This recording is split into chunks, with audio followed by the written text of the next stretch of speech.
다 같이 기도하시겠습니다.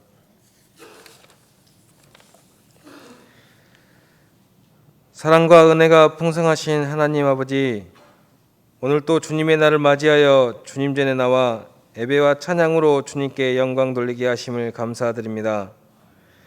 또한 지난 한 주간도 코로나19 질병 속에서 안전하게 지켜주시고 분주한 삶 가운데 있는 저희들을 눈동자처럼 지켜주셨다가 오늘 예배에 참석할 수 있도록 발걸음을 인도하여 주심에도 감사를 드립니다.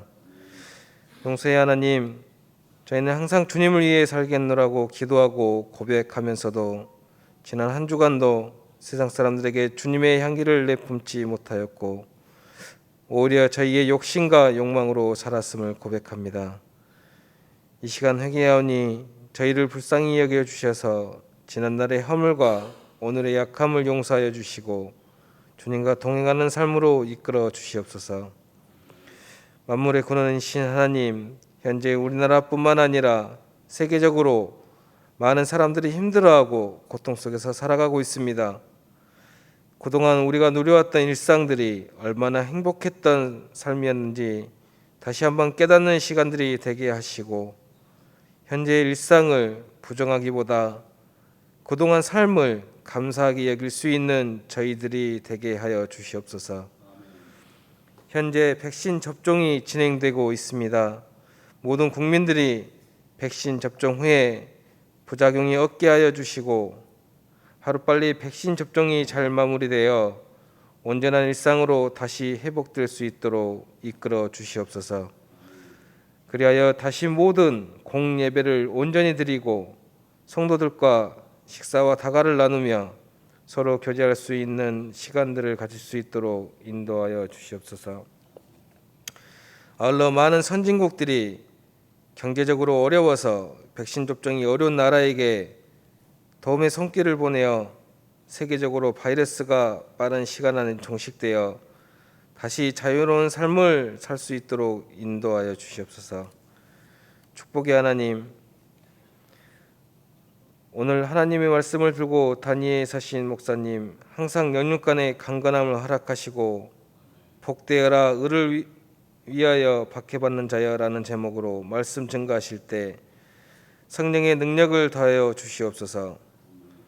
목사님의 입술을 통하여 말씀이 선포될 때 아멘으로 화답하는 저희들 되게 하여 주시고 영광만이 나타나는 은혜의 시간이 될 수 있도록 큰 축복 내려 주시옵소서. 치료의 하나님, 질병과 사고, 코로나19로 인해 심적, 육체적, 경제적으로 힘들어하는 성도님들 많습니다. 어렵고 힘든 시기를 보내는 동안에 찢기고 상한 심령들을 하나님의 위로와 손길로 하루빨리 치유되어 회복되게 하여 주시고 더욱 강건함으로 무장되어 이겨낼 수 있도록 인도하여 주시옵소서. 은혜의 하나님, 이 자리에 모인 모든 성도들과 온라인 예배로 함께하는 모든 성도들에게 주님의 영광과 축복이 넘쳐나는 예배가 되게 하시고 예배를 통하여 은혜가 넘쳐나는 귀한 시간이 되도록 인도하여 주시옵소서.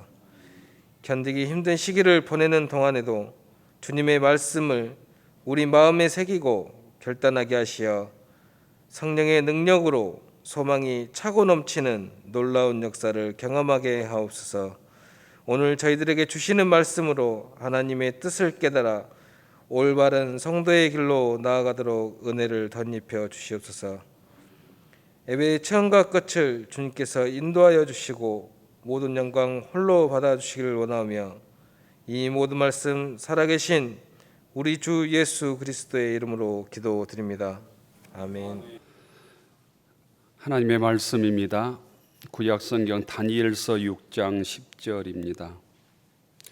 구약성경 1242쪽입니다.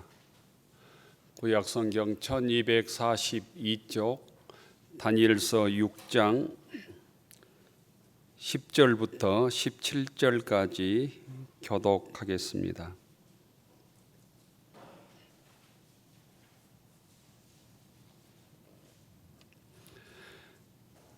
구약성경 1242쪽 다니엘서 6장 10절부터 17절까지 교독합니다. 다니엘이 이 조서에 왕의 도장이 찍힌 것을 알고도 자기 집에 돌아가서는 윗방에 올라가 예루살렘으로 향한 창문을 열고 전에 하던 대로 하루 3번씩 무릎을 꿇고 기도하며 그의 하나님께 감사하였더라. 그 무리들이 모여서 다니엘이 자기 하나님 앞에 기도하며 간구하는 것을 발견하고 이에 그들이 나아가서 왕의 금령에 관하여 왕께 아뢰되 왕이 이미 금령에 왕의 도장을 찍어서 이제부터 30일 동안에는 누구든지 왕 외에 어떤 신에게나 사람에게 구하면 사자굴에 던져 넣기로 하지 아니하였나이까 하니 왕이 대답하되 이르되 이 일이 확실하니 메대와 바사에 고치지 못하는 귀례니라 하는지라. 그들이 왕 앞에서 말하여 이르되 왕이여 사로잡혀온 유다 자손 중에 다니엘이 왕과 왕의 도장이 찍힌 금령을 존중하지 아니하고 하루 3번씩 기도하나이다 하니 왕이 이 말을 듣고 그로 말미암아 심히 근심하여 다니엘을 구원하려고 마음을 쓰며 그를 건져내려고 힘을 다하다가 해가 질 때에 이르렀더라. 그 무리들이 또 모여 왕에게로 나와서 왕께 말하되 왕이여 메대와 바사의 규례를 아시거니와 왕께서 세우신 금령과 법도는 고치지 못할 것이니이다 하니 이에 왕이 명령하매 다니엘을 끌어다가 사자굴에 던져 넣는지라. 왕이 다니엘에게 이르되 내가 항상 섬기는 너의 하나님이 너를 구원하시리라 하니라. 이에 돌을 굴려다가 굴 어귀를 막음에 왕이 그의 도장과 귀족들의 도장으로 봉하였으니 이는 다니엘에 대한 조치를 고치지 못하게 하려 함이었더라. 아멘. 신약성경 마태복음 5장 1절입니다. 신약성경 5쪽 마태복음 5장 1절부터 12절까지 교독하겠습니다.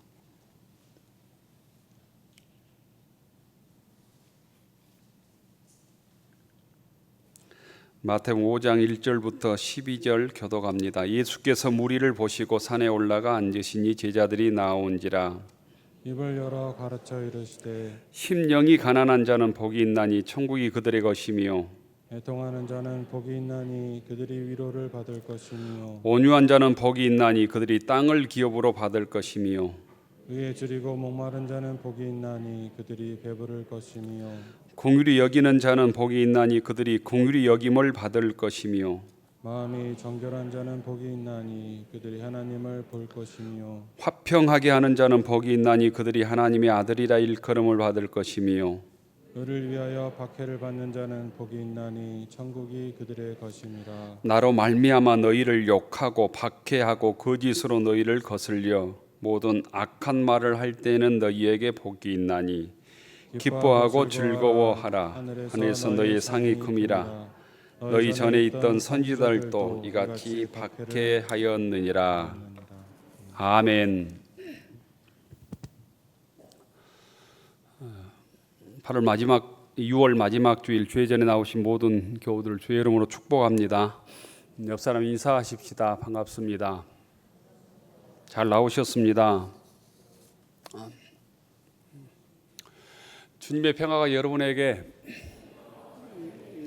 표와 함께 하겠습니다. 복음과 함께 고난을 받으라. 복음과 함께 고난을 받으라. 교우들 중에 백신 주사들 얼마나 맞고 있는지 모르겠습니다. 오늘 마태복음 5장 10절 말씀입니다. 의를 위하여 박해를 받는 자는 복이 있나니 천국이 그들의 것임이라. 예수님께서 선포하신 이 팔복 말씀 중에 8번째 팔복 말씀입니다. 의를 위하여 박해를 받는 자의 복에 대해서 말씀을 나누려고 합니다. 예수님께서 앞서 선포하신 7가지 이 복도 모두가 역설적입니다. 우리 눈으로 보는 현세적인 복을 넘어선 아주 역설적인 영적인 복인데, 오늘 8번째 복은 더 큰 역설과 도전을 우리에게 줍니다. 오늘 말씀은 놀랍고 충격적이기까지 합니다. 세상에서 밖에 핍박 고난을 받는 것을 우리 어떤 누구도 복이라고 축복이라고 말하지 않습니다. 손해보고 억울함을 당하는 것을 어떤 누구가 복이다, 축복이다, 은혜다 이렇게 말하겠습니까? 오늘 예수님의 말씀은 그런 의미에서 우리의 상식을 벗어난 말씀입니다. 그리고 지금까지 우리가 생각하고 있는 상식은 이런 것들이잖아요. 주님을 위해서, 교회를 위해서, 의를 위해서 핍박을 받는다고 하는 것은 말이 안 된다. 주님을 위해서 봉사하고 희생하고 헌신하면 주님께서 복을 주신다, 은혜를 주신다, 건강을 주신다, 물질을 주신다. 하나님의 복을 받고 대박이 터져야 곧 하나님을 잘 믿는 사람이다, 이렇게 우리가 생각하고 예수를 믿습니다. 또한 하나님의 은혜와 복을 누리려고 이 땅에서 주의 말씀에 순종하고 말씀을 지키기 위해서 애를 쓰고 충성하고 헌신하고 예배도 드리고 또 헌금도 드리고 물질의 손해도 감수합니다. 또한 누구도 핍박을 원하는 사람이 없습니다. 갈수록 요즘의 삶의 목적이 즐기고 먹고 마시고 엔조이 하는데 삶의 목적이 맞춰져 있지 않습니까? 또한 구약에 보면 하나님 잘 섬기면 들어와도 복을 받고 나가도 복을 받고 흔들어서 후이 넘치도록 채워주실 것이다, 이런 말씀을 우리가 많이 기억하고 있습니다. 그런데 주님께서는 이 팔복의 마지막 말씀으로 의를 위하여 핍박을 받는 자가 복이 있다, 당황스러운 말씀을 우리에게 하고 있는 것입니다. 우리 모두는 예수님으로 인하여 대접받고 환영을 받는 것을 주님의 은혜로 알고 축복으로 압니다. 또 주님 때문에 건강하고 질병이 낫고 불치병이 낫는 것을 축복으로 합니다. 예수 잘 믿어서 합격하고 승진했다는 얘기도 자주 듣습니다. 어떤 누구도 예수님 때문에 천대받고 버림받고 승진해서 탈락하고 어려움을 겪는 것을 저나 여러분은 똑같이 싫어합니다. 그런 일 당하면 예수 잘 믿어도 필요 없다고 우리가 불평하고 또 하나님을 원망합니다. 그런데 조금만 생각해 보면 우리의 생각들이 반은 옳고 반은 옳지 못하다, 이런 생각을 하게 됩니다. 성경에 나오는 신앙의 선배들, 우리가 믿음의 조상이라고 말하는 신앙의 선배들을 우리가 생각해 보면 핍박받지 않는 신앙의 선조들이 거의 없습니다. 처음부터 꽃길에서 태어나서 꽃길을 걷다가 꼭 하나님 품에 안긴 믿음의 조상들, 신앙의 선조들이 없다는 얘기예요. 세상의 기준으로 보면 성공한 사람, 지금의 세상의 기준으로 보면 성공한 사람도 찾기 힘듭니다. 아니, 오늘날 가지고 있는 믿음의 가치로도 그렇습니다. 예수 믿는 것이 축복이 아니라 예수 믿고 어려움을 당하고 고난을 겪고 망한 사람들이 훨씬 많습니다. 예수님 자체도 그렇습니다. 하나님의 아들이 이 땅에 오셔서 부귀영화의 삶을 산 것이 아니었습니다. 우리가 잘 알고 있는 주기철 목사님이 있습니다. 그분은 믿음 때문에 신사참배를 거부했습니다. 그 결과 감옥에 가서 고문을 받았습니다. 하지만 끝까지 믿음을 지켰습니다. 결국 어떻게 되었습니까? 풀려나서 대형교 목회를 하고 재산을 모으고 건강이 회복되었습니까? 그렇지 않았습니다. 주기철 목사님은 아주 비참하게 순교합니다. 세상적으로 말하면 끝까지 믿음을 지켰는데, 주님을 위해 헌신했는데, 배반하지 않았는데 곧 이 땅에서 결과는 죽임이고 보상을 받지도 못했습니다. 주기철 목사님만 그런 게 아니죠. 12명의 사도들도 대부분 이와 비슷한 비참한 최후를 맞습니다. 스스로 자연사하는 사람이 없었다고 전해져 옵니다. 신약 성경에서 가장 위대한 전도자였던 사도 바울의 삶도 마찬가지입니다. 사도 바울도 로마 외곽에서 목이 잘려서 죽었다고 전해져 옵니다. 여러분은 그렇다면 예수님의 삶과 제자들의 삶과 베드로의 삶을 실패했다고 생각하십니까? 또한 성경은 끊임없이 예수님의 삶을, 선지자의 삶을, 또 믿음의 조상들의 삶을 본받으라고 우리에게 얘기합니다.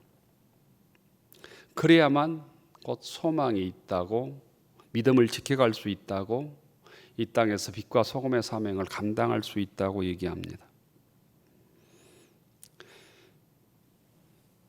예수 믿으면 모든 것이 잘 되고 잘 된다고 성경에서 기록되어 있지만, 또 반대로 예수 믿으면 당하는 고난과 핍박을 감수해야 된다라고 얘기하고 있는 것이죠.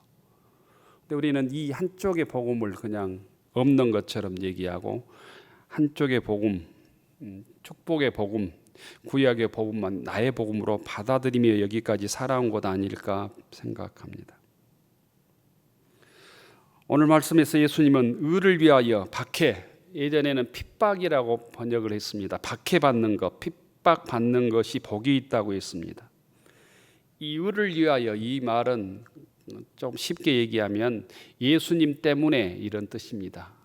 예수 믿기 때문에, 예수님으로 인하여 받는 핍박, 어려움, 고난을 의미합니다. 단순히 이 땅에서 우리가 당하는 어려움을 의미하는 게 아니고, 조금 구체적으로 내가 신앙 때문에, 예수님을 믿었기 때문에 당하는 구체적인 이 핍박, 어려움, 손해를 의미합니다. 반대로 얘기하면 이 땅에서 어떤 세상의 정치 권력을 주장하다가 박해를 받거나 핍박을 받는 것은 이 의를 위하여 박해받는 것과는 좀 다르다라는 거예요. 이 땅에서 어떤 정치 권력에 들어가서 핍박을 받기도 하고 고난을 받기도 하고 요즘 그러잖아요. 줄을 잘못 섰다가 핍박을 받기도 하고. 두 번째는 자신이 미련해서, 자신의 일을 잘못 판단해서 이 땅에서 당하는 어려움은 의를 위하여 박해를 받는 것과는 다른 것입니다. 사업 잘못해서 부도가 나서 어려움 당하는 것은 의를 위해서 받는 핍박과는 구별되어야 된다.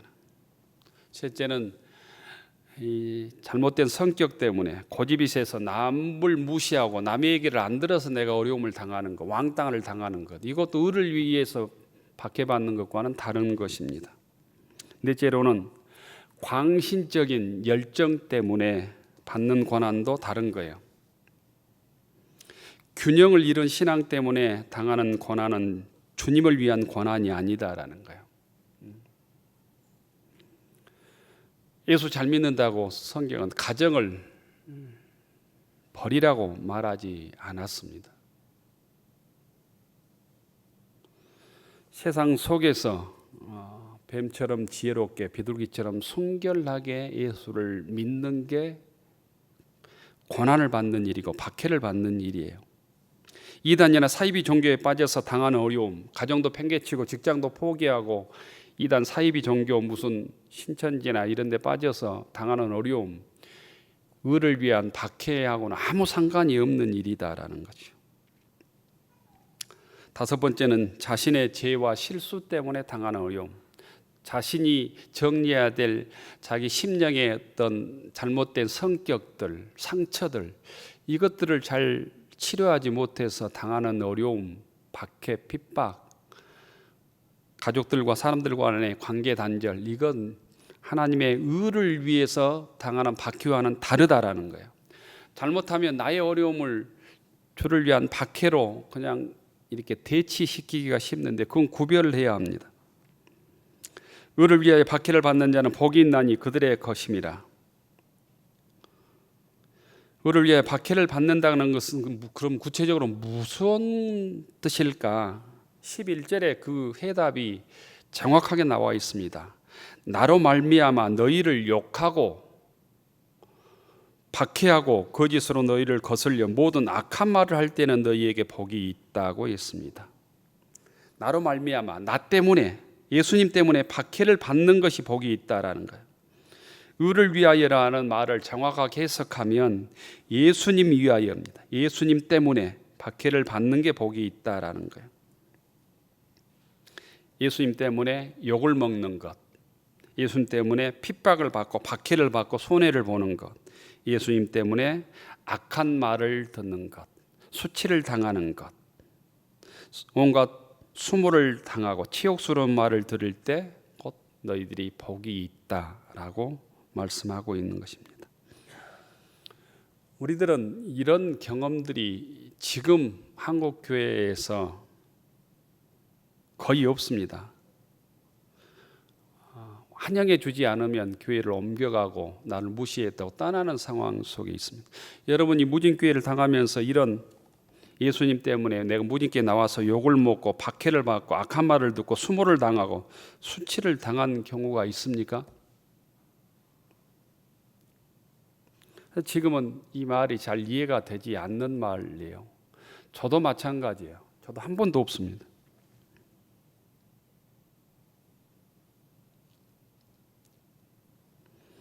제가 처음 목회할 때 그 시골에서 남편이 낫을 들고 저를 죽이겠다고 찾아왔던 적이 있었는데 그 외에는 없었던 것 같아요.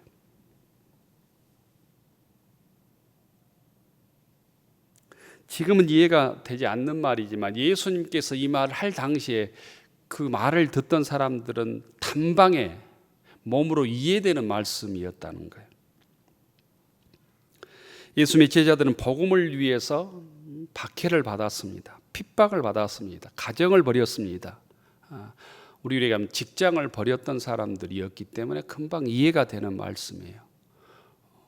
직장을 버리고 가정을 버리고 생계를 버렸기 때문에 내일 당장 먹을 것이 없어서 굶주려야 되는 이런 핍박을 당장 경험했기 때문에 이해가 되었습니다. 초대교인들은 예수님을 믿는다는 이유 때문에 핍박을 받았고 삶의 자리에서 쫓겨나고 직장에서 쫓겨났고 가족들끼리 뿔뿔이 흩어져야 했고 굶주림을 당했고 죽임을 당했기 때문에 이 예수님의 말씀이 그냥 살아있는 말씀으로 단방에 몸으로 체득이 되었던 말씀이에요. 이해가 되었던 말씀이에요. 내가 지금 이렇게 겪고 있는데 하나님께서 복이 있다고 말씀하시구나. 위로가 되었던 소망이 되었던 말씀입니다. 여러분은 지금까지 예수님 때문에 어떤 손해를 당한 적이 있습니까? 예수 믿기 때문에 다른 사람들에게 어떤 손해와 어려움과 박해를 받은 적이 있습니까? 여러분은 기독교 신앙 때문에 무진교회에서 신앙생활을 해야 되기 때문에 어떤 손해 어려움을 단 적이 있습니까? 저는 별로 자신 있게 드릴 수 있는 말씀이 하나도 없습니다. 저보다 한 세대 높은 신앙의 선배들, 목회자들한테는 여러 얘기를 들은 적이 있지만 그 수고와 땀에 결실만 따고 있는 느낌입니다. 그런데 반대로 이런 경험이 없기 때문에, 이런 수고를 감당하지 않았기 때문에, 이런 박해를 경험하지 못했기 때문에 주님께서 예비하신 복을 누리지 못하는 경우도 많다는, 천국을 경험하지 못한다라는 거예요. 천국의 복을 누리지 못한다라는 거예요.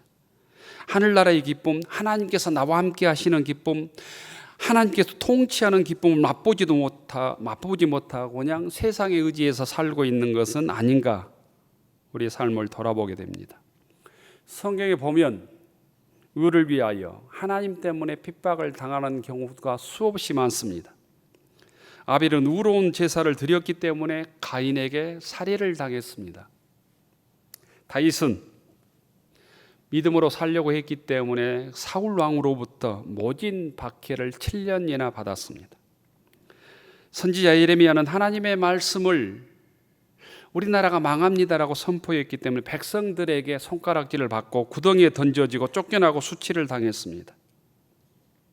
오늘 구약 성경 다니엘서에 나오는 다니엘은 이방에서 신실하게 믿음을 지켰기 때문에 사자굴에 던져집니다. 오늘 다니엘서 6장 10절부터 17절 이하에 보면 다니엘은 자기 고향이 망해서 바벨론으로 끌려온 어린 소년이었습니다. 하나님에 대한 신실한 믿음과 지혜로 그 바벨론에서 꿈을 해석하는 능력으로 최고위직에 오릅니다.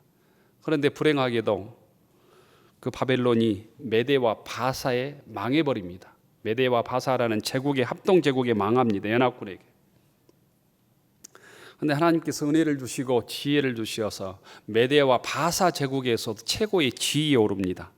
200명의 그 도지사를 감독할 세 사람 중에 최고의 사람으로 전국을 다스리게 됩니다. 메대와 바사의 관리들이 이 총리 다니엘을 시기 질투합니다.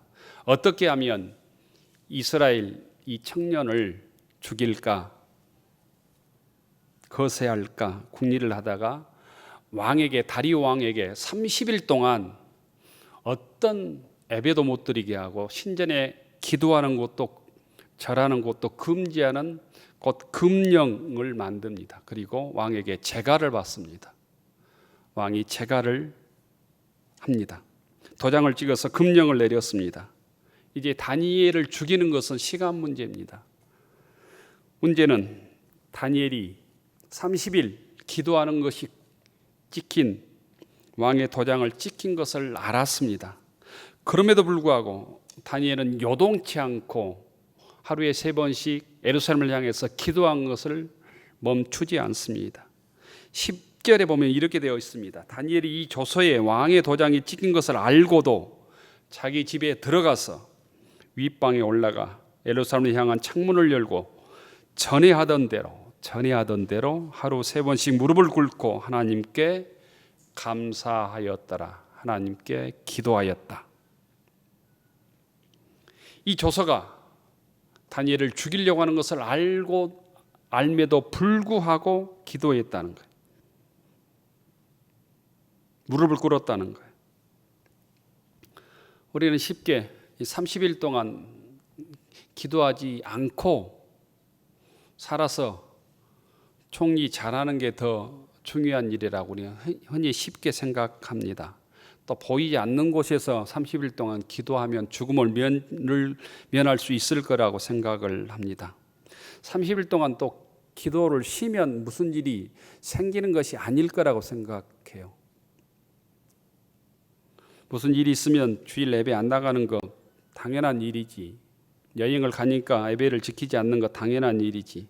어려움이 있으니까 하나님께 드려야 될 헌금을 유보하는 것 당연한 일이지. 이렇게 수없이 많은 핑계를 댈 수 있는 상황이 다니엘의 상황이라는 거예요.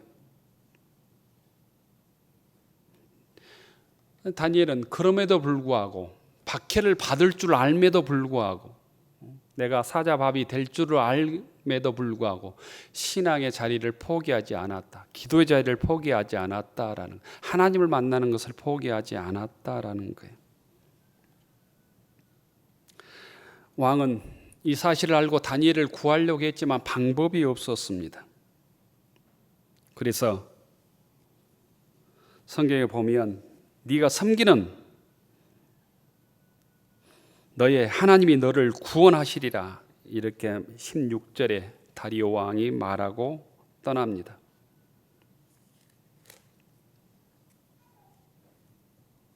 하나님께서는 이 천사를 보내어 사자 입을 봉하고 사자굴에서 다니엘을 지키십니다. 이 박해를 통해서 다니엘은 천국을 경험합니다. 하나님 나라를 경험합니다. 하나님의 능력을 경험한 것이죠. 22절에 보면 이런 고백을 합니다. 나의 하나님이 그의 천사를 보내어 사자들이 입을 봉하셨으므로 사자들이 나를 상의하여 하지 못하였나니 이는 나의 무지함이 그 앞에 명백함이오며 또 왕이여 나는 왕에게도 해를 끼치지 아니하였나이다 하니라.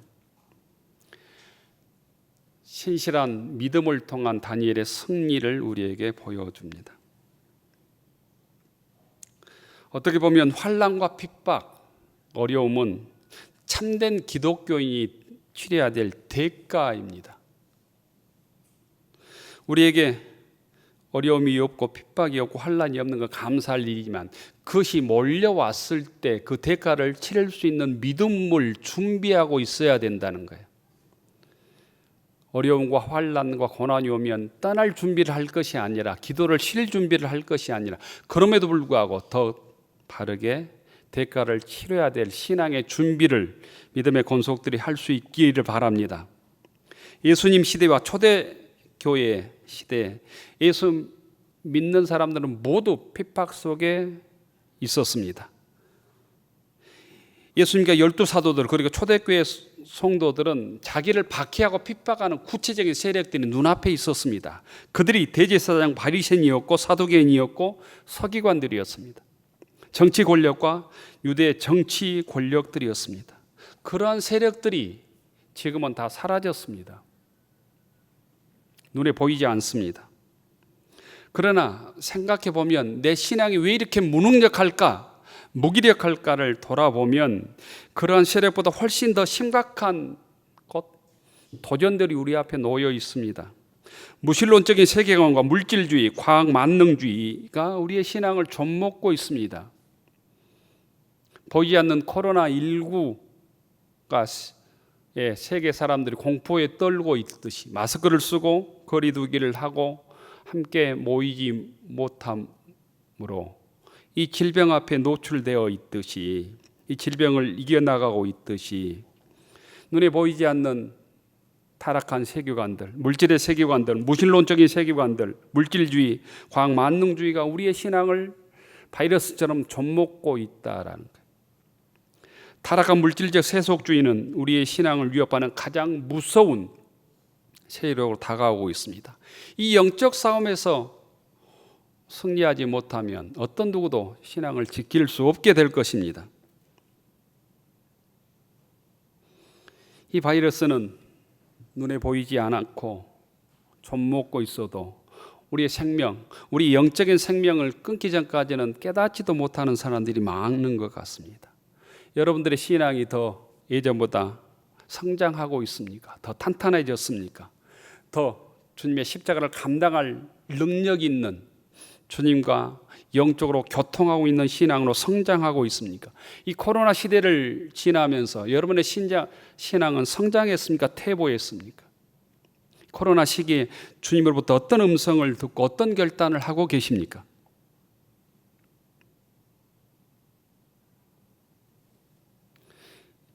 예수님을 믿는데 적당히 믿으라는 말씀을 아무리 찾아보아도 없습니다. 마음을 다하고 몸을 다하고 영과 진리로 끊임없이 얘기합니다. 핍박과 어려움을 느끼지 못할 정도로 예수 믿는 것을 우리는 부끄러워해야 합니다. 내 신앙을 점검해야 합니다. 코로나 이후에 기독교인들이 줄 거라고 생각합니다. 바른 신앙이냐 아니면 줄어야 된다고 생각합니다. 주는 것이 더 좋다고 생각합니다.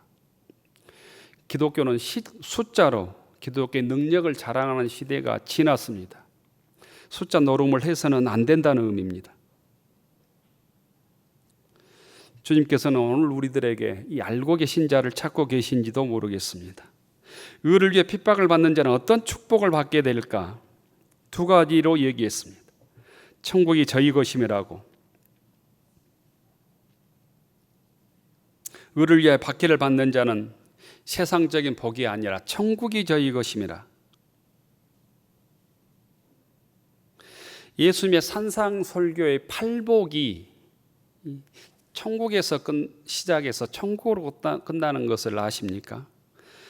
8번째 복, 이 8복 중에서 첫 번째 복이 3절입니다. 3절. 심령이 가난한 자는 복이 있나니 천국이 그들의 것이며. 이게 첫 번째 복입니다. 8번째 복 10절. 오늘 말씀은 의를 위하여 박해를 받는 자는 복이 있나니 천국이 그들의 것임이라. 이 천국 하늘나라 하나님 나라를 생각하며 살아가는 성도들만이 이 세상에서 어떤 삶을 살든지 부족함 없는 참 충만한 삶, 주님께 주시는 만족의 삶을 살 수 있다는 말씀입니다. 이 천국은 죽어서만 가는 하나님 나라를 넘어서서 이 땅에서부터 믿음을 지키는 자, 박해를 위하여 이 의를 위하여 박해를 받는 자, 심령이 가난한 자가 누리는 하나님 나라를 이 땅에서 누리는 복이라고 말씀드릴 수 있습니다. 그런데 많은 사람들은 천국의 복보다는 심령이 가난한 자의 복과 의를 위하여 박해를 받으며 받는 복받들은 세상의 복을 추구하며 삽니다. 물질의 복을 원합니다. 눈에 보이는 복을 원합니다. 하지만 오늘 주님께서는 천국의 영광은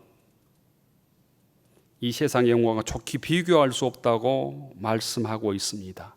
이 사실을 어린아이처럼 믿는 게 신앙입니다. 이 믿음이 있을 때 코로나보다 더 어려움에도 순수하게 신실하게 믿음을 지켜갈 수 있을 것입니다. 이런 무진교회 알곡 같은 성도들이 될 수 있기를 축원합니다. 둘째는 천국에서 큰 상을 받는다고 했습니다. 12절에 보면 기뻐하고 즐거워하라. 하늘에서 너희 상이 큼이라. 너희 전에 있던 선지자들도 이같이 박해하였느니라. 박해받는 사람이 천국에서 상이 있다고 합니다. 신앙인의 삶이란 그래서 박해와 핍박 속에서도 즐거워하는 것입니다. 그 상이 있기 때문에 12절에 기뻐하고 즐거워할 수 있는 것입니다. 신앙인은 어떤 삶을 살든지 그래서 절망 속에 머물러 있어서는 안 됩니다.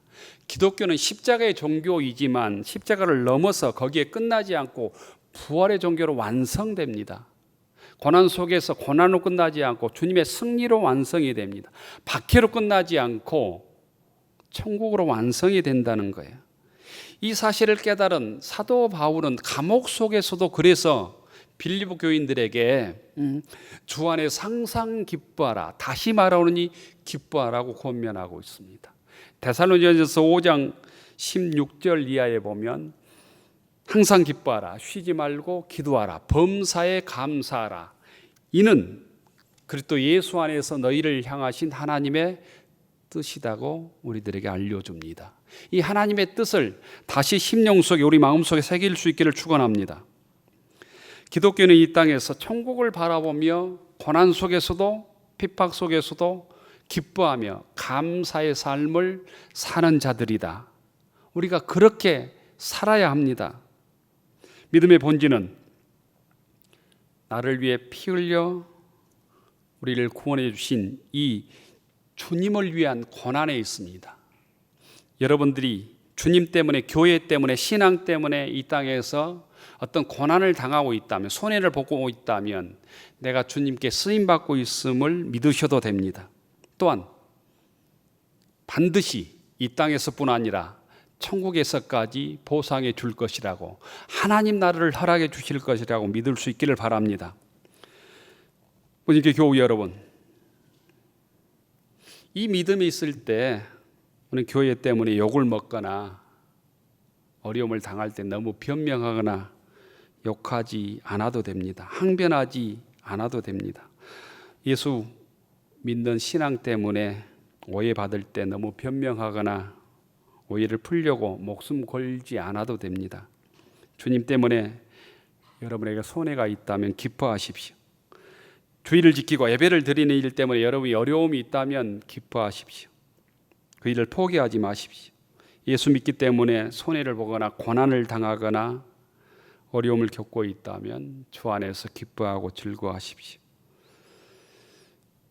이것이 천국의 삶을 사는 일이고 천국에서 큰 상을 받는 일이고 주님께서 나와 동행하는 일이고 이 땅에서부터 천국을 맛보는 일입니다. 이 믿음이 있다면 믿음의 가시밭길 때문에 낙심하지 않게 될 것입니다.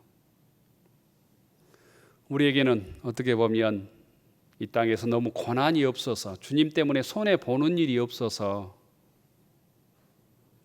믿음의 열매도 없고 하늘의 상급도 없고 천국의 소망도 약해지고 있는지 모르겠습니다. 우리가 다시 힘을 모아서 주님 때문에 내가 당하는 고난에 기뻐하는 믿음의 권속들 되기를 원합니다. 이 땅뿐만 아니라 하늘의 상급이 예비되어 있음을 믿을 수 있기를 바랍니다. 상급은 죽은 후에 받는 것 같지만 이 땅에서 살아있을 동안에도 받습니다. 예수님을 위해 살다가 하늘의 복을 이 땅에서도 누리며 주님과 동행하는 믿음의 권속들로 살아갈 수 있기를 축원합니다. 기도 올리겠습니다.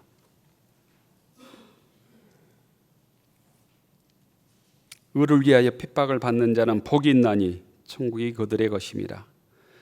나로 말미암아 너희를 욕하고 박해하고 거짓으로 너희를 거슬려 모든 악한 말을 할 때에는 너희에게 복이 있나니 기뻐하고 즐거워하라. 하늘에서 너희 상이 큼이라. 하늘의 상급을 바라보게 하옵소서. 박해를 이 땅에서 받는 것을 두려워하지 않게 하시고 주님 때문에 손해보고 어려움을 당하는 것을 불평하지 않고 기뻐하게 하옵소서. 주의 약속을 굳게 믿게 하옵소서. 우리 어려움 중에 더욱 신실하게 믿음을 지켜가게 하시고 바르고 진실하게 주의 몸된 제단을 섬겨가게 하옵소서. 가정과 일터에서 신실한 주의 자녀로, 주의 백성으로 살아가도록 도와주옵소서. 예수님 이름으로 기도 올리옵나이다. 아멘. 하늘 우러러 축원하옵나니 이제는 성부, 성자, 성령 삼일체 하나님의 놀라우신 은혜와 사랑과 함께하시며 인도하심이 주님 때문에, 나의 구주 되신 예수님 때문에 박해와 핍박을 받고 손해 어려움을 당하는 것을 불평하지 아니하고 하늘의 상을 기대하며 기뻐하며 즐거워하며 주님을 섬기며 주의 몸된 무진교회를 섬겨가기로 다짐하는 교우들 머리 위에, 우리의 가정과 일터 위에, 우리의 자녀들 위에 이제로부터 영원까지 함께하여 주시기를 간절히 축원하옵나이다. 아멘.